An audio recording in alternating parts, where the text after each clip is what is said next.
अस्सलाम वालेकुम, welcome back to my kitchen corner के साथ। तो जनाब सर्दी आने वाली है, सर्दी की बेहतरीन सौगात बनाने वाले हैं आज हम अपने किचन कॉर्नर में, और वो है जी बेसन का हलवा। हर हलवे का अपना टेस्ट, अपना जायका और अपना ही म्यार होता है, पर मुझे लगता है सबसे जल्दी बनने वाला हलवा जो है वो बेसन का हलवा है। फटाफट बनाओ और ख़ुद भी खाओ, मेहमानों को भी खिलाओ। और लुक देखें इसकी कितनी शानदार है माशाल्लाह। और जितना दानेदार खुशबूदार ये होता है उतना ही ये पावरफुल भी होता है। इसके हम लड्डू बनाएं, बर्फ़ी बनाएं, हलवे के तौर पे खाएं, जैसे मर्ज़ी यूज़ करें। तो इसके लिए जो हमें चीज़ें चाहिए होंगी वो 4 से 5 होंगी। बहुत ज़्यादा लवाजमा से ये नहीं बनता और बहुत शानदार हलवा बनता है। सबसे पहले मैं यहाँ पर ये बता दूँ कि हर चीज़ मैंने इक्वल ली है। बेसन है 1 प्याली, चीनी है 1 प्याली, घी है, देसी घी है 1 प्याली, और नट्स जो है ना ये आपकी अपनी मर्ज़ी है कि कौन कौन से नट्स आपके पास अवेलेबल हैं, और जो भी हैं आप वो यूज़ कर सकते हैं। दूध है इसमें 1 प्याली से थोड़ा सा कम है, अगर हमें ज़रूरत पड़ी तो हम और भी ऐड कर लेंगे। साथ में इलायची है, छोटी इलायची, हरी इलायची है, इसका हम पाउडर बना लें, इसको हम दानेदार कर लें, जैसे भी आपको अच्छा लगे आप वैसे ही कर लें, ठीक है। और ये 4 से 5 चीज़ें हैं, इक्वल ले ली हैं मैंने, और इससे ज़्यादा कोई भी इसमें चीज़ नहीं डलेगी। चलें जी हलवा बनाना स्टार्ट करते हैं। सबसे पहले आपको फ्लेम का ध्यान करना होगा, हल्की आंच पे सारा प्रोसेस होने वाला है। वीडियो में शुरू से लेके एंड तक मेरे साथ रहिएगा, ताकि आपको शुरू से लेके एंड तक तमाम स्टेप बाय स्टेप बआसानी समझ आ सकें। पैन में बेसन ऐड कर लिया है मैंने। 5 से 6 मिनट के लिए अच्छी तरह इसको भूनेंगे। बेसन की बुनाई अच्छी होगी तो हलवा भी दानेदार होगा, और अगर बुनाई अच्छी नहीं होगी तो हलवा थोड़ा सा लेसदार हो जाता है। और हल्की आंच पे भूनते भूनते जब आपको जैसे भुने हुए चने की खुशबू होती है वैसी खुशबू आना शुरू हो जाए तो समझे कि आपका बेसन जो है ना वो अच्छी तरह भुना गया है। आप स्क्रीन पे देख सकते हैं कलर भी थोड़ा सा डार्क हो गया है, और बेसन में से भुने हुए चनों की खुशबू आना शुरू हो गई है। शानदार किस्म की खुशबू आ रही माशाल्लाह।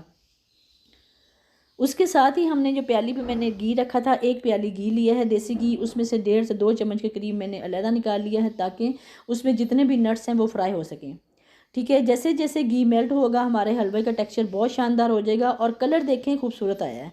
वही मैं बात बता रही हूँ कि अगर हल्की आंच पे भुनेंगे तो इसका कलर बहुत शानदार रहेगा और खुशबू भी अच्छी आएगी। अगर हम थोड़ा सा इधर उधर नज़र हटाएंगे तो नीचे लगना शुरू हो जाता है, उसके टेस्ट और खुशबू दोनों ख़राब हो जाती हैं। अच्छा, चीनी ऐड करने के साथ ही हमने दूध ऐड कर देना है। दूध जो है ना मेरे पास पूरी प्याली नहीं थी, हल्का सा मतलब प्याली से थोड़ा सा कम दूध था। जितना दूध कम यूज़ होगा उतना ही हलवा बेसन का ज़्यादा दानेदार बनेगा। अगर हम ज़्यादा दूध इस्तेमाल करेंगे तो उसमें ये है कि वो बिल्कुल टेक्सचर जो है ना वो चेंज हो जाएगा, दानेदार हलवा नहीं बनेगा। और इस दानेदार हलवे को हम ऐसे कर सकते हैं, अगर हमने लड्डू के तौर पे यूज़ करना है तो इसमें सारे जो नट्स हैं जितने भी हमने फ्राई करने हैं उसमें ऐड करके उसके लड्डू बना लें।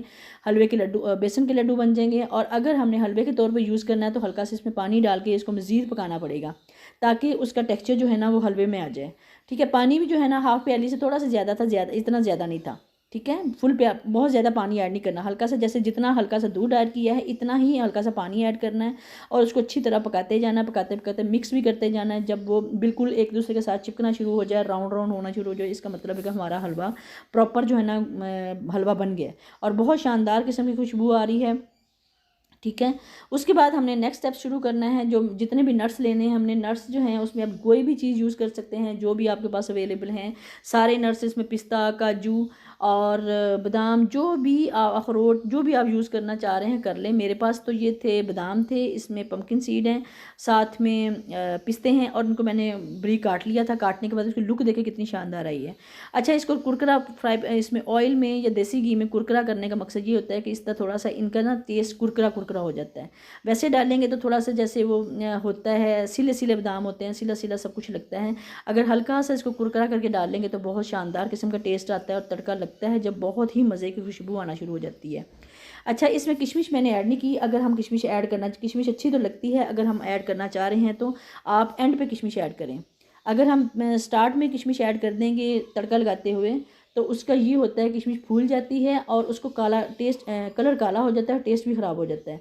इस तरह हमारे सारे लवाजमात का टेस्ट जो है ना ख़राब हो जाता है।